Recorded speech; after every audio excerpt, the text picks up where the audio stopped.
we are going to make significant inroads in advancing road, rail, and power projects across the country.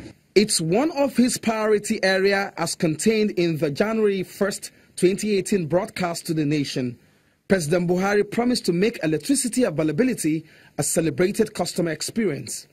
The Ministry of Power, Works and Housing is one of the drivers of this government's commitment to renew and increase Nigeria's stock of infrastructure in order to achieve global economic competitiveness as targeted under the Economic Recovery and Growth Plan. Barely 72 hours into that hill-pricing statement and less than a month since Nigeria generated its historic 7,000 megawatts and an all-time peak supply of 5,155 megawatts, the major gas line, the Escravos-Lagos pipeline system, has been damaged by fire.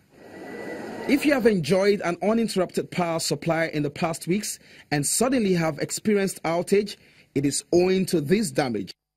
To put this further into perspective, the following thermal stations will be shut down or put off temporarily owing to the damage. Egbi, with a capacity of 1,320 megawatts, the country's largest. Olorunshogo NIPP with a capacity of 676 megawatts.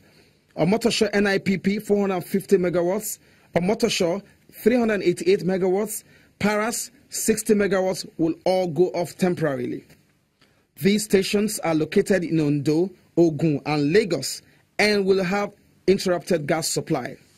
Well, we are told it's nothing to worry about as the Group Managing Director, NNPC, has ordered an immediate assessment of the damaged pipeline built in 1989. Also, the Ministry of Power, Works and Housing has asked affected customers to bear with them as they expect the outage to be for a short time. Nigeria's electricity supply peaked at 5,155 megawatts on Friday, 8th of December 2017, the highest in history.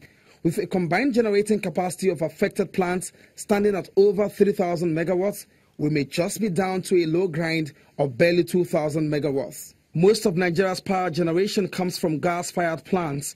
Gas supply is sacrosanct to its operation. There's no better time to exploit the energy mix model canvassed heavily by the Minister of Power, Works and Housing. Olu Phillips, Channels Television News.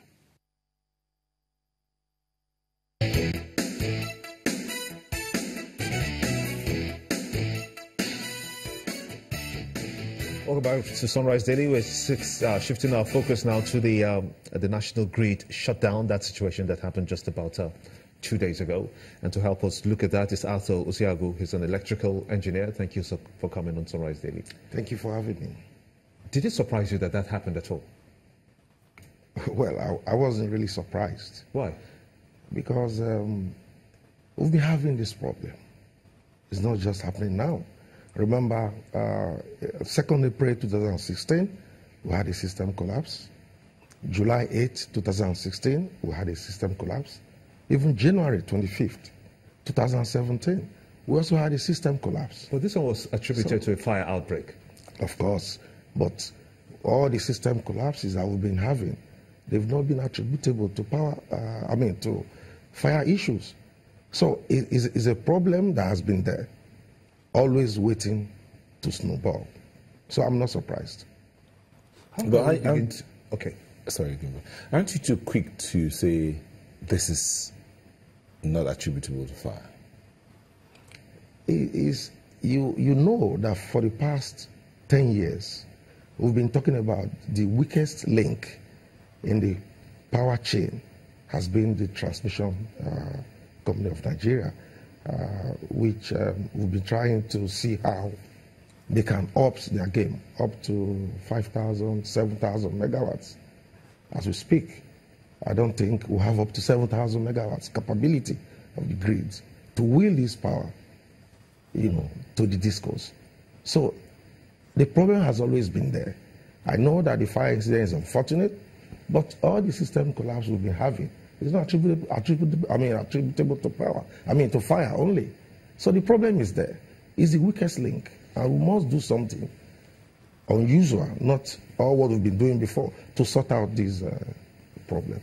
So if at this time we're having this kind of situation, and according to you, it may even happen again in the future. Yes, of course, I believe so. What steps must we take? For instance, people have advocated that maybe we break down this national grid situation and begin to have clusters to address these concerns. Because if you look at what we have here, the power plants and the capacities now, they are being Usiagwu and Motosho and Motosho 1 and 2, as a matter of fact, and then we'll have the Paras.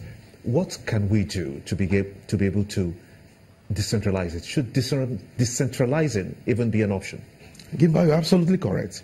You see, monogrid cannot solve our problem. Nigeria is a very, very huge country. Trying to distribute power using monogrid system is not going to work. And we've been doing this for more than 20 years, 30 years, and we're expecting the same result. I mean, different result. Why we are doing the same thing? It's not going to work. We need to decentralize the grid system.